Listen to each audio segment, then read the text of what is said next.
Tif-Champ Hangout podcast. What are the hot issues in social media? We will talk about them every week. Yeah!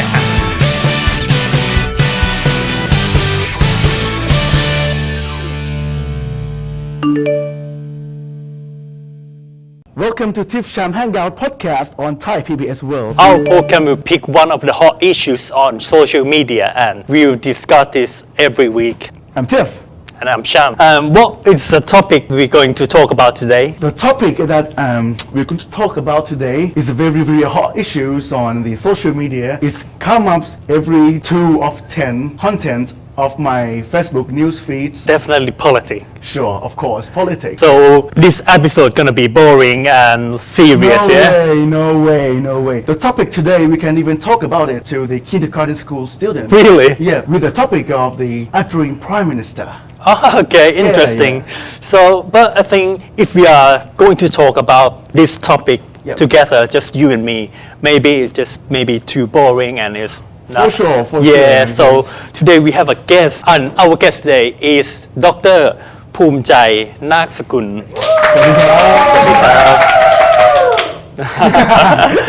So now he's a data scientist in banking industry, and you used to make a program on YouTube as well. Can you just give us an example? Well, it was a YouTube channel that ran for about 60, 70 episodes, each about 4 or 5 minutes. And basically, the impetus of that program was that there was a lot of political tension, political activities, and people were using Thai words in a more combative sense. So every little word became loaded. It has a hidden meaning. If you use this word, you are labeled as one side or the other, and so forth. And I thought, well, this was something that was dramatic. It was something that was happening to the society and the language that I love, my mother tongue. So I thought, well, how about if we give a little bit, it's sort of like podcast-like program that examine each individual words that are being branded around, being thrown at each other as a rhetorical device to hurt one another, and to see really what is the real meaning of those words. And if there are some subtleties in the interpretation that perhaps embeds the wisdom of the Thai culture, you know, the people of our previous generation, how they've chosen the subtleties, how they express various ideas in those words, maybe we can lend some elegance and some clarity to the discourse. And that was what I was trying to do. So it was called ภาษาไทยใช้ให้คุ้ม meaning using the Thai language in an appropriate way. Appropriate way, in the way that is the best way that the language is intended. And also kum is a little bit of a pun. Kum means value for money, meaning if you use the right word, it expresses your thought elegantly in a precise manner. And it also means protection. So if you use the word right, then you sort of like protect it or you shield it against all this kind of combative misuse of language. Okay, so let's come back to our topic, which is very interesting. Politics. And now we got like lots of fans who have been following us now. Like 100,000. Yeah. Okay, let's start talking with him about that. I want to start with the question that which countries have you been staying for? Well, when I was about 14, 15, I started to boarding school in the United States and pretty much stayed in the United States until my second degree, into my master. Then I got a scholarship from the Bank of Thailand. Then I went to Imperial College in London. And because I wasn't always that studious, I was kind of playing around. So maybe my thesis time took quite a while. So by the time I finished my PhD, I was already 30.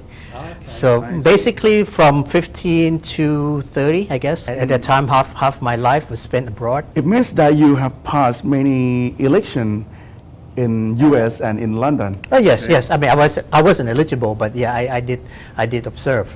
So how about it, and how difference between the election in US and in England? I don't know. I'm not going to be able to comment very much. But I think what's different is that, and this is my opinion, there's a lot more gaming in the US electoral system. For example, you may have heard of this thing called gerrymandering, where you sort of like do the line districts so that you maximize your probability of being elected if you're from a Republican versus Democrat and so forth.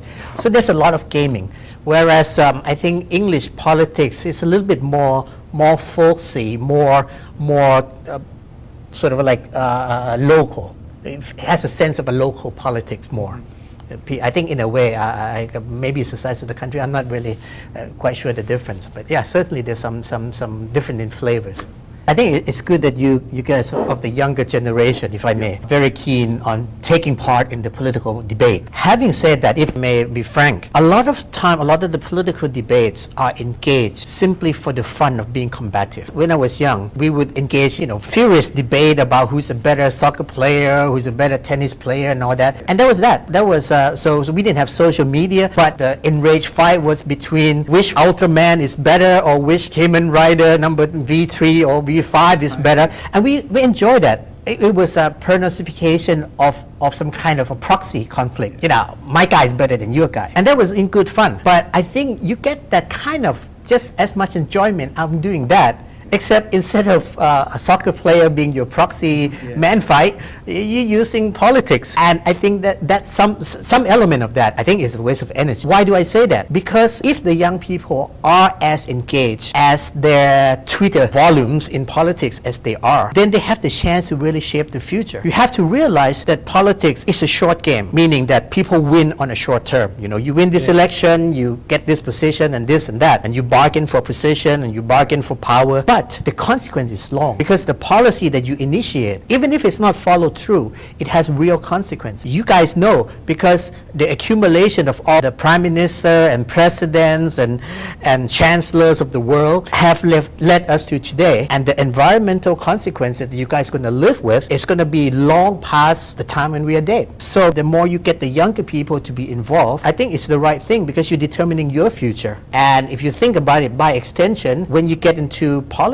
you should even think about generation beyond yourselves. So I kind of like the idea of young people becoming politically engaged, but I just don't want them to enjoy it, so much, because it's so much fun to have Twitter raid and just sort of like basically just troll people on the internet. Maybe it's a fun thing to do when you're young. But if you can restrict the trolling to soccer or something, I think that would be great. But the funny today is upgrading to the hatred. It's upgrading to the war. It's not funny anymore. But the thing is fun. Yeah, but I think there's that element of I want to be the next guy by saying something clever or making somebody look stupid. By giving a quote. Yeah. Like who gets the last word, who gets the most meme and all that, and a lot of memes in this election. Sure. Yep. So come to the next questions. You have said that they try to choose someone who talks something clever, who have some clever speech. Can I ask you, we should focus on the good prime minister, the ethical prime minister, or the intelligent prime minister? To me, that is quite straightforward. It's the virtue or the good versus the quote-unquote intelligence. Now, if I were to answer that, I'll say definitely the virtue. That comes first because it underlines everything. But I'm going to give you something else more to think about. It's not a compromise, and it's not a this or that. We tend to think this guy is good, but he's dumb. This guy is smart, but he's evil. I'll tell you the opposite. The opposite things is true. It's much easier to succeed if you cheat. I'm from operations research, optimization background. Mathematically, I know the less you go by the rule, the easier it is to maximize your objective function. So you tell me, if a guy becomes successful because he cheats, are you going to say, oh, he's smart, but he's evil, or he's bad, but he's very intelligent? I would say he's not that intelligent, because it's much harder to succeed in an ethical, by the rule manner than it is without cheating. Yeah. So it's much easier, like, cop and robber. You all have this Hollywood thing where you have this false equivalence between a cop and a mafia boss or something like that. In reality, it's not. It's not an even game, because the cops have to play by the rule. Right? The bad guy is done. Bad guy can shoot anywhere. Cops, if they shoot, they have to write report about how many bullets they fired and in which direction. So this kind of fallacy about we have to choose between a good but dumb guy and a bad but smart guy is nonsense. If you are bad, chances are because you're not smart enough to succeed by the rule. That's why you're bad. That's why you're bad. You're bad because you're not smart enough to do things the right way. Yeah. Intelligent people succeed even with the rule. So a good corporation pays tax and do things ethically and is still profitable. And you have another corporation that avoids tax, do things unethically, and use a lot of corruption and makes a lot of money, and you think that it's a sign of smartness? I think that's a sign of stupidity. Because the only way you can succeed is to be bad, which is much easier than it is to succeed but while obeying the rule of the law. If I may, according to the Corruption Reception Index in 2018, Thailand has been rated like very low, 180 countries, and Thailand has been in the 99 position, so it's kind of not very good position. I guess all these polls and international ranking, I guess these are based on index. And as a quantitative model builder, I know that there are limitations to what the measure or the metrics measure. Having said that, if you have different devices, different polls, different indices, and they kind of point to the same way, and the trend don't change, or the trend shows something, then chances are it does say something. So in other words, between ranking 90th and ranking 89th probably doesn't mean anything, but ranking 90th versus ranking in the top 3 certainly means something. So if we talk about the new generation, new people in the future, from your perspective, do you think that young people or like first-time voters, for example, they will say that they don't really understand politics? What do you think about that speech? If I may, that sounds rather stupid because you guys claim you know everything, and every generation does that. Most new generation think they know better than the previous generation. Now, this generation has the potential to make that real fact because you have at your fingertip access to real information. Now, the problem is information, but this is not pure information. So you have to sort of like filter out signals from the noise. So I think this generation has different kind of challenges than our generation. You have so much access to potential information, but you also have immediate access to a lot of misinformation. So can you briefly define your dream prime minister? I would say the role model I have is you always have to aspire, and I think this is one of those things where it doesn't matter if you're talking about a prime minister or just a leader of a team in a small organization, in a fintech or in a bank or in a unit of whatever, or civil servant. You always have to aspire to be following the Atotspit Rajatham, that's the Dharma of the king, I guess, I don't know what the translation is, as demonstrated or as lived and breathed by King Rama IX. So we have good examples of that. So I think you can almost go checklist line by line, how giving the person is, how honest, how upright, how humble. So these are all quality of a prime minister. But if you ask me in terms of dream prime minister, what do you see from this guy? I definitely don't see a prime minister is somebody who say, well, I like this prime minister because the Thai word is mi phol ngan, something to show for. That is probably the most dangerous thing to ask from a prime minister, because the prime minister in an electoral democracy already lives in a very short-term perspective. They want to get re-elected in 2 years, in 4 years, whatever. So they're already looking at quick wins. If you pressure the prime minister to deliver quick wins, what's going to happen? All the result will be short-term. Not only is it going to be short-term, the good things that were done by the previous administration will be scrapped. Because it's not your thing, right? So there's going to be a loss of continuity. I like the idea of having a policy being continued. So how about you, Sham? Can you define your dream prime minister or the dream leader? The dream leader? It's very hard. I think if I can say, the dream leader for me is to care about local people, because I've seen so many countries that the rich are richer and the poor are poorer. It is a big problem in our world, in our society, and in Thailand, especially in Thailand as well. And I want to see someone who can solve this kind of problem. It's quite hard. It's very hard, I know it's very hard, but it's my dream. It's your dream. So what about you? About me, maybe it sounds impossible. The leader that can rule the country or manage the country without corruption is a dream. I can say that it's a dream, but it's still a dream. So you think that the corruption issue is the terminally diseased? Yeah, it's terminally diseased, dramatically diseased of Thailand, of the world, Yeah. of humanity. Okay, so let's move on to another topic. And I'm not gonna ask you who did you vote for in the last general election, but do you think that the name that you have seen on media have anyone even close to your dream leader? Well, I think kind of gives you that answer already, so I don't want to keep repeating. Otherwise, it sounds like I'm kind of like cheerleading him. Again, there's certain aspect that I admire: the system thinking, the gentleness, and all that. It's not necessarily the strong point that is discussed, but it's my view. I tend to have. So if you had a chance to have a meal with him or her, what would you talk to that person? Which issue would you like to talk to? Okay, let's say that I'm talking to the Prime Minister who has a genuine dedication to an honest public office. One of the things that we can do, and this is where technology comes in, is that we can use technology to make decision making more transparent. To bring in the old days, if you think about it, I don't know if you again go Google this in your free time, but look for evidence of direct democracy in Athenian Greece in the ancient time. There was this thing called phlebos, which is like you vote with your little rocks. So public issues are debated, and the citizen would just put down black or white rock pebbles, depending on how you vote. That's called direct democracy. Right?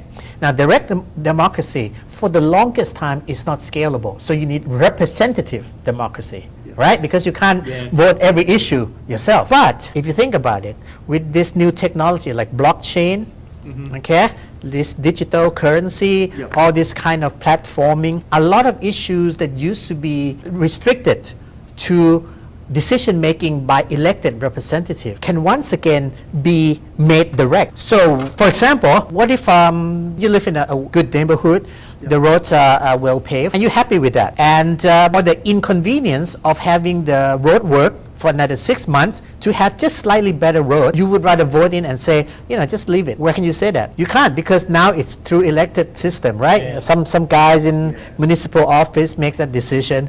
But what if all the public projects is put to quote unquote mini public referendum? So this kind of digital public referendum, digital democracy, allows what used to be done in closed door to be done in a more open manner. I think this is something that the present Prime Minister can help make happen, and thereby ensure that a lot of hidden or secretive political process is brought to light. So using technology to make democracy transparent and to reintroduce elements where you can of direct democracy using blockchain and digital platform, I think certainly is something that I would give him as something to push. You could teach him or her to use this kind. Yeah, the technology is there. It's the architecture and the design and the political willpower to make it happen. So, what if the person you have voted to be the Prime Minister, what if he or she doesn't win? What words do you want to tell her or him? Well, it's I'm a Buddhist. I look at things from a causation perspective. There's cause and there's effect. So, as much as you try, that's a factor. There are other factors. So it's not always the good guys that succeed. You don't always get the best solution, and the country doesn't belong to you. In fact, the political trajectory of Thailand does not belong to any one of us. At least that is a universal statement that anybody can say. It doesn't matter which political leaning you are from. So ubekha would be my thing. Them say, you have to play wang, you have to let it go, because you don't own the country. So today thank you very much for your advice and your knowledge, which is very useful for us and all of us. For the next episode, the next topic or the game you would like to see, please give us a comment. Stay tuned on Tif-Champ Hangout podcast on Thai PBS World. And today we are going to say goodbye here. So, goodbye everyone.